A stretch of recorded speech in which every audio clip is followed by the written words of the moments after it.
What up, perps? Kid Copious back in effect. You know what we're doing here?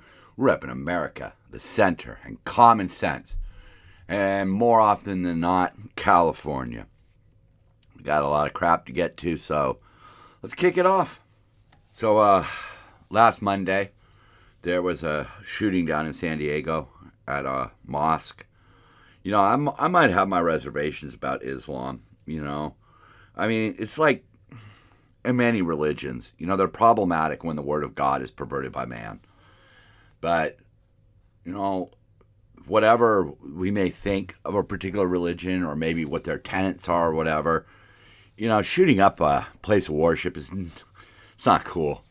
I guess that's a kind of a no-brainer. But these two disenfranchised kids got radicalized on the internet and tried to storm this mosque where they have a school. A security guard bravely exchanged gunfire with them. He managed to hold them off long enough that he could call for a lockdown. He was killed. Couple other men lost their lives outside the building.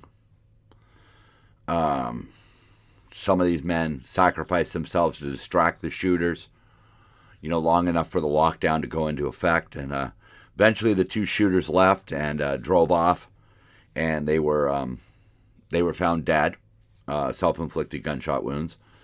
And, you know, a lot of it's traced back to these, you know, incel, 4chan, whatever it is, chat rooms on the internet, where, once again, it's really easy to find people who are looking for answers, and you can give them some pretty pathetic answers on there, and they'll just take it. They'll take it like the gospel. You know, myself, I do have spirituality. I don't know if you call it religion, because I don't feel comfortable allowing man to interpret the Bible for me. But I don't want to get off on that tangent. Yeah, thoughts and prayers go out to all the families there, down there in San Diego. You know, it's got to be scary. You know, in my job, I took care of Jewish temples at one point, and you know, I saw the kind of security they had to go through. You know, you would think that in this day and age we would get over this hatred for people based simply on what other people are saying. I mean, look into it for yourself, you know. I mean, like I said, you know, I have my reservations about Islam. I see how it is enforced in some countries, and that frankly scares me. I've seen how some of their people, especially the men, think about women, and, you know, I'm not really cool with that. But to each his own, you know. It's not my cup of tea, and I worry about the spread of it through the rest of the world in terms of an Islamic government. But the individuals, you know, they're just a squirrel trying to get their nut. So we're going to move on to the Odyssey movie coming out. You know, right off the bat, you know, I like Elliot Page. I have no problem with that. I was a big fan of Umbrella Academy. I don't really care what you do with your life. If you want to be a man or a woman, you know, whatever it is. But there's constraints in society. But in Hollywood, whatever. Not a big fan of a black actress playing Helen of Troy. You know, one of the excuses I heard was that Homer's Odyssey is a work of fiction, so it doesn't really matter the color of their skin. But this is Greek heritage. You know, I mean, are we going to have a white person play Black Panther? No. You know, movies should reflect the source material. That's what I believe. But one of the things that they go after is how Elon Musk was saying that to be eligible for Best Picture at the Academy Awards, 30% of the film's cast must be non-white or non-straight. But that is not accurate, as this is just some of the multiple criteria films can meet for eligibility. You know, what happened to just making good films? I don't really get it. But it is true. To be eligible for Best Pictures of the Oscars, films must meet 2 of the 4 diversity standards.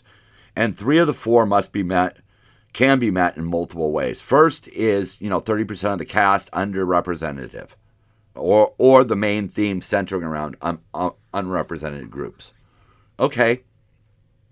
That could include women, excuse me, LGBT people, people of color, or people with cognitive or physical disabilities.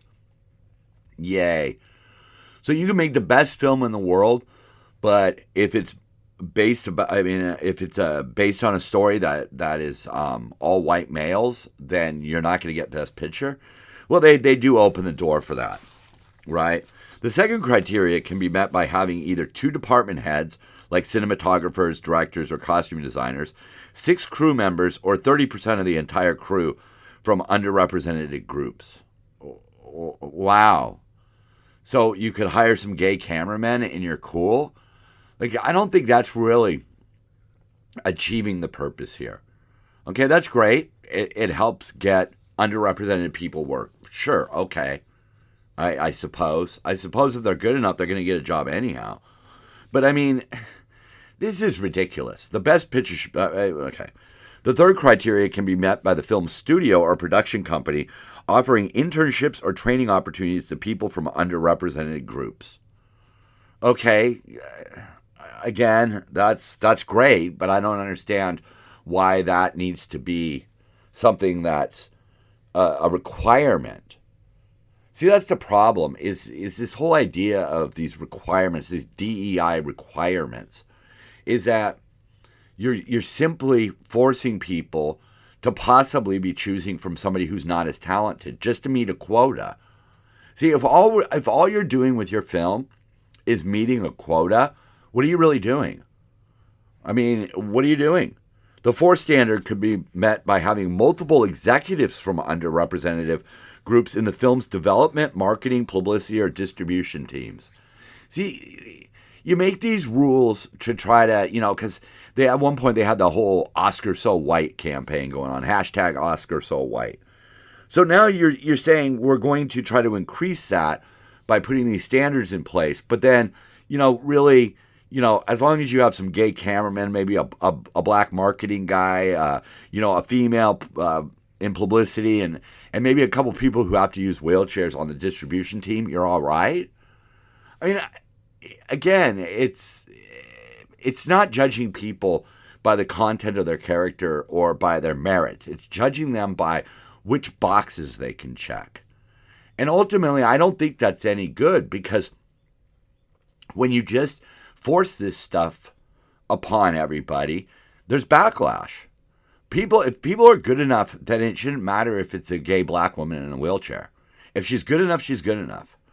I understand what they're trying to do with all this, and I kind of could see it from a film's perspective, from the film's perspective, I guess. I don't think I'm forming my words right here, but, if the Oscar voting group wants to look at films that promote or highlight the struggles or the joys of these underrepresented groups, I mean, that kind of makes sense to me. But trying to say, well, you could kind of get around that by, like, having, a gay cameraman, it's kind of disingenuous. It really is. I mean, whatever. I'm not going to sit here and defend Elon Musk, because that's just not, that's just kind of crazy. But where I agree with him is this whole idea of casting a black woman as Helen of Troy because he knew he'd be called a racist if he gave the most beautiful woman role to a white woman. Well, what about a Greek woman? Because part of the problem that people are kind of failing to understand about Homer's Odyssey is that while some of the stories are fantastic and are probably more myth than truth, we know that Troy existed. We know that there were people that could have been Helen of Troy, and we know what they would have looked like. Does it matter to me? I'll tell you where it matters to me.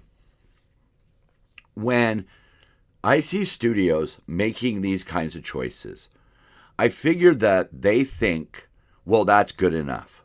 And I don't know if they're going to try. I mean, I've seen it with a lot of like superhero movies. I've seen it with reboots and things like that. Just how about make good movies? Too often these filmmakers assume certain groups like blacks, women, gays, comic book nerds will just show up. And that's why we have so many TV shows and movies that are just simply reboots. They slap a badge on it and they assume everybody who grew up with Miami Vice is going to go watch the Miami Vice movie. Truth be told, the Miami Vice movie wasn't all that bad, but it lacked the original, the punch of the original Miami Vice. Why? Because it was just a remake. It wasn't a new story. It didn't have any passion behind it. It was a way to make money for these people. And, I do think that, Hollywood does need to do better. Hollywood. Why do we even call it Hollywood anymore? Nothing's being made in Hollywood. But I don't personally think that this is the way to go about it. This to me just smacks of that whole kind of just let's reverse racism on it. Like, you can't have a white woman as the lead because, you got to meet certain criteria. Just the whole thing sounds stupid. So speaking of stupid, let's move to California here. Sergey Brin, he's the Google co-founder. He fled socialism in the USSR in 1979, and he's talking about how California could end up in the same place. They want to, the progressives out there, the democratic socialists, they want to dismiss all of this communism, socialist warnings as hysteria, hyperbole, they insist. They say Soviet comparisons are over the top. Lighten up, they say. Unfortunately, as Sergey says, it's not hyperbole. The reflex to call it hyperbole is a warning sign himself. This is a guy who grew up in Czechoslovakia. And in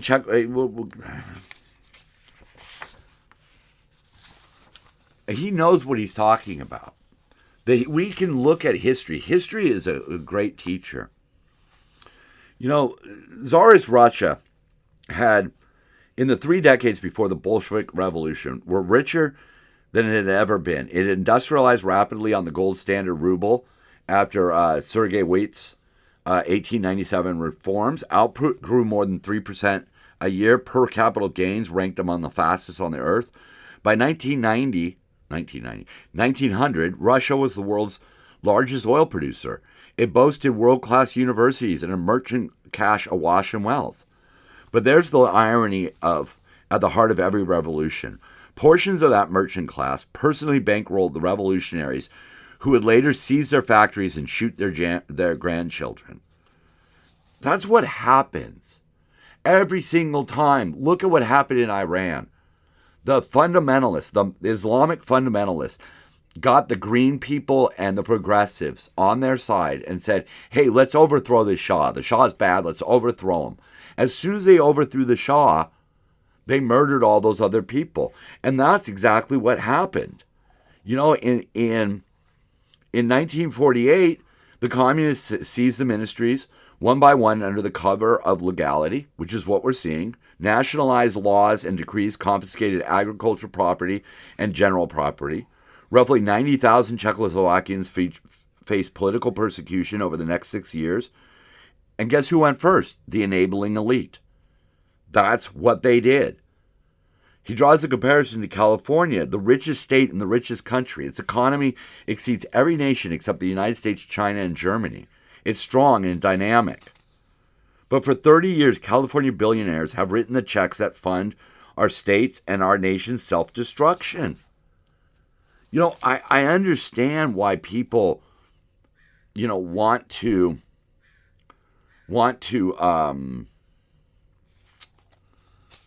have these progressive ideals. Some progressive ideals are perfectly fine, especially when it comes to social issues. But what they're doing right now, what we're seeing in our government, is just the government growing. And the problem is that, by the time you realize what is happening, it's too late. Like he said, in Czechoslovakia, the communist strength came not from the coal miners, but from the salons of Prague and Brno. Professors, novelists, theater directors, and editors of every important literary review championed the left. Some members of his own family were sympathetic to it. But when they seize control, guess who they're going to take out? Yeah, they're going to take out the very same people. And Brin himself even admits that he was one of those people. You know, they bankrolled district attorneys who refused to prosecute violent criminals. They paid for climate catastrophists, DEI consultants, open border activists, and campaigns to defund the police. They thought they were purchasing credibility and on the right side of history. Instead, they were buying their own rope.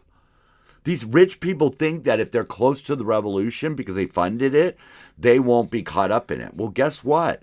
Once they have enough money to do the revolution, they're going to take you out. Brin was a textbook case. He was a major Obama donor who called Trump's 2016 victory deeply offensive. This year, he emerged as the second largest individual donor in California, fighting a wealth tax that would cost him roughly $13 billion. They want to take the money from the rich people. Well, this is it. And he lays it out right here. The Cultural Revolution always precedes the political one. First comes the universities, then the press, then the prosecutors, then the streets. Capture the language, capture the institutions, demonize a productive class, refuse to prosecute your own while selectively prosecuting everybody else. Treat property as theft and theft as a civil right. Drive the productive out, then blame them for leaving. That's exactly what they did, and that's exactly what we're seeing here in California. They're funding the very people that will destroy California and the people who supported them. There are a lot of crows outside right now.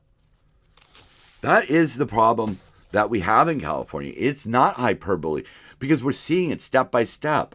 Our universities are so far left. Some of the universities on the East Coast went so far as to block Jewish students from coming to school.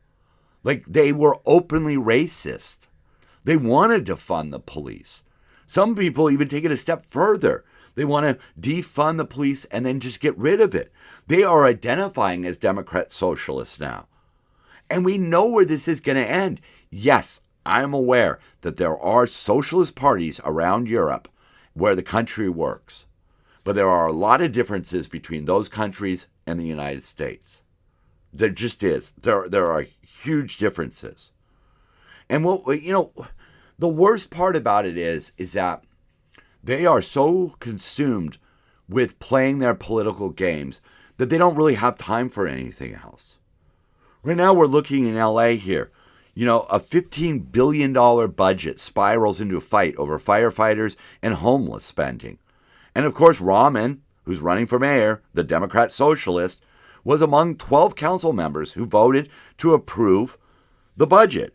The budget was approved 12-1, with council member Tracy Park, the lone dissenting vote, blasting the spending plan as the budget falls short on public safety and core neighborhood services. This is a quote from her, talking in the California Post.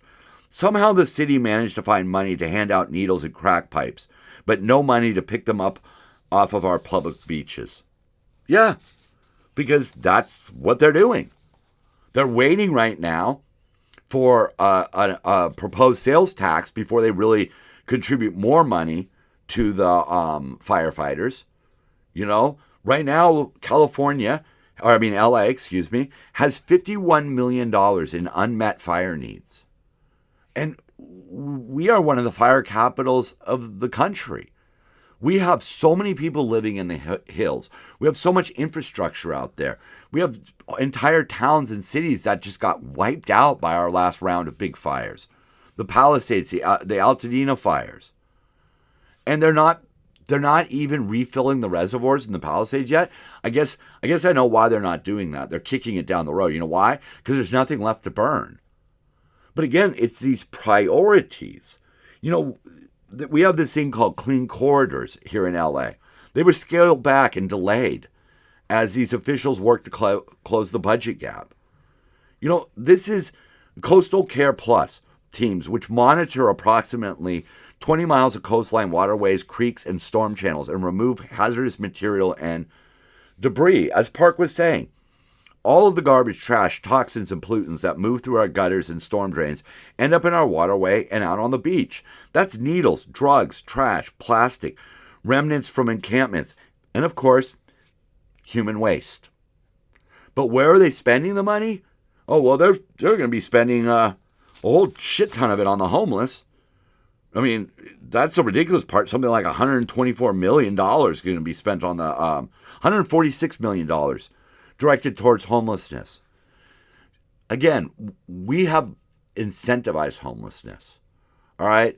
Depending on what study you look, anywhere between 30 and 60% of the homeless are from outside of LA. You want to know some numbers here? Okay?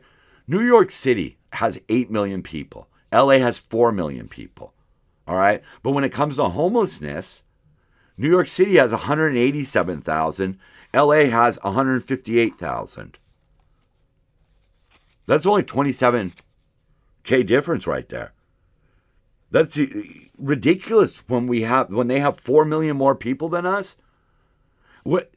As we're sitting, as New York and California are sitting at nearly 200,000 homeless people, third place is Washington and Florida with 31,000. That's something you could do. You might be able to fix that problem. But you can't when you're incentivizing it.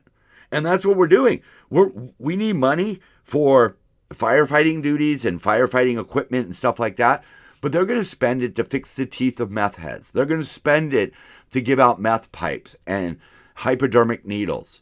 And then when these fuckers put it into the gutters and it gets washed away down into the ocean, no money to clean it up because they don't care.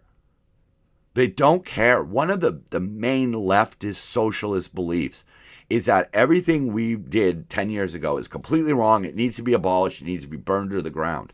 And that's what they're trying to do. They're trying to ruin everything because the more they ruin it, the more we need the government. And these homeless programs are just, we know what it is now. It's all nepotism. It's all pork. It's all shuffling money from the taxpayers to friends and family of these politicians. They're not doing anything about it.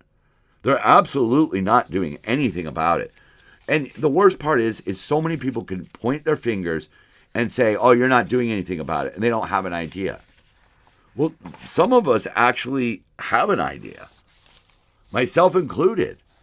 We need a lot of land.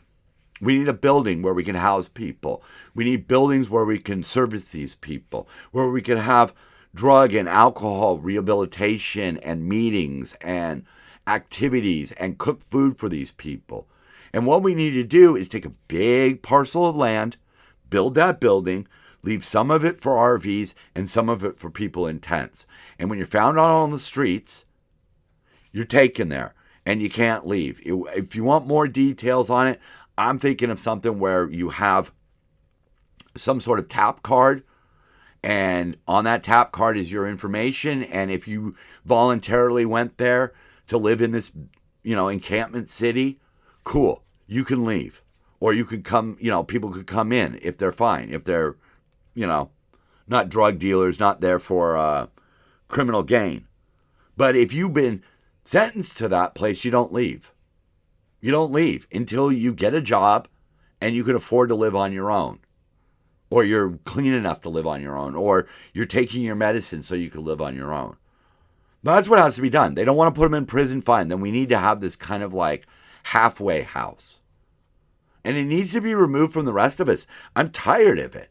I went to a concert. It was so great. I always say dance it out. And we went and saw Henri, who was a Japanese pop star back in the 80s. And she's continuing to make music. And it was the most beautiful scene I've ever been in. I mean, it was just, it was about 90% gay men, I think. Everybody was dancing. Everybody was having a good time. It was a real community sense. But going into that concert, there were homeless people running up the street screaming. There was just filth everywhere you looked, vomit, fecal matter, all over the streets. It was gross. Why do we have to live in a gross world? When what they're doing, camping and shitting on the sidewalks and all of that is illegal. But you know what I want? I want to talk about something. A lot of people have heard of this Seattle mayor, right? She's a commie or whatever. I think she might be. But they had an idea. They have these 4 toilets that are just put in place. They don't have to build anything. They're like really, really fancy porta potties. And you use an app, okay, to get in, and you could only be there for 10 minutes or the doors open. They're cleaned every 11 days. For the 4 units, they're spending $500,000 for the entire year, and that includes the upkeep on them. See, there are ideas out there that work, that make sense. But people don't want to they don't want to even look for it. I mean, up in San Francisco, they were going to build one toilet for $1 million. Why? Because it's not their money. It's taxpayers' money. And that's the worst thing that out of these progressives. Now, hey, look, I get it. In Republican states, they're not paying for these things, period. Okay? But they don't have shit all over the sidewalks either. They don't have people sleeping. You're in line for these concerts, and there's literally somebody passed out next to you. We looked across the street at one point, and there was a guy that was going in that fentanyl lean, where he was just transfixed in one spot, slowly toppling to the ground. And what really doesn't help is the story that came out. Massive drug stash found in car of LA homeless nonprofit employee. Yeah, this guy, Christopher Johnson, had a cachet of fentanyl and meth. And he worked for the nonprofit organization PATH, People Assisting the Homeless. Right. He was arrested, of course, at MacArthur Park, the junkie paradise where drug addicts swarm for free meals, needles, and crack pipe handouts. We can't use our parks because the homeless want them. Move them somewhere. That's what we have to do. Where are we going to get the money from that? A combination. I say sell bonds. Okay, because we did it for the stupid ass train. So let's do it for something productive. Let's create a space where we could put all these fucking people, sort out who can be helped and who can't, and deal with it that way instead of just dumping it on all of our doorsteps. You know, you're not spending money. Right now, down in Orange County, there's an aerospace plant, and they got this giant container of somewhat toxic chemicals, and it's leaking. It was sending a plume into the air. And right now, it's either going to burst open and spill chemicals everywhere, 6,000 gallons of toxic chemicals, or it's going to explode. Now, I used to do that place. That used to be one of my accounts. I saw the rust. I saw the decrepit nature of it. And I see that as a metaphor for LA and for California and for the United States. If we don't spend our money wisely and in the areas where it needs to be, boom, everything's going to fucking blow up. So, you know, earlier I said Hollywood is no longer Hollywood. And I work with scenery companies and prop companies, and a lot of them are surviving because they have other things they do. Like one of the companies that I work for actually runs trucks. So they move the stuff for other people. So that's how they keep money coming into their coffers, because there's not enough work to go around. Most of it's going to Georgia. And what we hear out of these politicians is talking about tax breaks. And I was asking about that. And the answer I've gotten from these people puts it in perspective. If you're getting $500 million in credit, okay, tax credit, but the costs are $600 million more than Vancouver or Georgia, where are you going to go? See, other cities offer tax breaks, but the thing that we have that these companies have to meet is there's requirements. Here in Los Angeles, there's like 8 pages of requirements. You have to have a certain amount of hotel rooms. You have to have a certain amount of catering. And then as we saw with the filming of Baywatch, the little cities and municipalities around here, they don't want to play ball. To film Baywatch, they made an actual lifeguard station that they were going to turn over to the county. But all the beaches in the area said no. The Coastal Commission was like, The cities were like, you can't park here. So if you have to spend way more money to film in California than you do in Georgia, go to Georgia. But that's where we are. That's where we are. These politicians with their progressive ideals and their more government is good government idea is what's ruining everything. And what really, really doesn't help is I got an ad today while I was researching for this. It was for Sunny D. You know Sunny D? Oh, what do you got in there? Soda, the purple stuff. I'll take Sunny D. right? Just sugared orange juice, basically. They make vodka drinks now. That's where our society is at. Mountain Dew, Sunny D, they have alcohol drinks now. Because we are not even fucking thinking about if something's a good idea or a bad idea. We're just running with it. Slap a badge on it, people will buy it. I mean, if the company that owns Sunny D, which is probably Coca-Cola, if they want an alcoholic beverage, make one. But slapping Sunny D on there, that is just ridiculously stupid. But that's what we do. That's what we do. And that's why our society is teetering on the edge. So I mentioned Henri. Before I go, I want to mention a band I heard last night. I was at the Youngblood show called The Warning. It's three sisters out of Monterrey, Mexico. If you like heavy metal or hard rock, The Warning. Interesting band. They started out kind of slow, but when they started speaking Spanish, when they did their Spanish songs, they really came alive. And America is made up of so many different cultures, and we have room for everybody. But we don't have room for racism, and we don't have room for leftism. Both of them are bad ideas and need to be stamped out. I just want the world to be a better place than where it is right now. I don't really care what letter you have next to your name. I just want to see people trying to do what needs to be done. That's kind of the way, don't we all organize our lives that way with priorities? What do I need to do first? What's important? And, you look around at these politicians and everything they're doing is at the bottom of the list.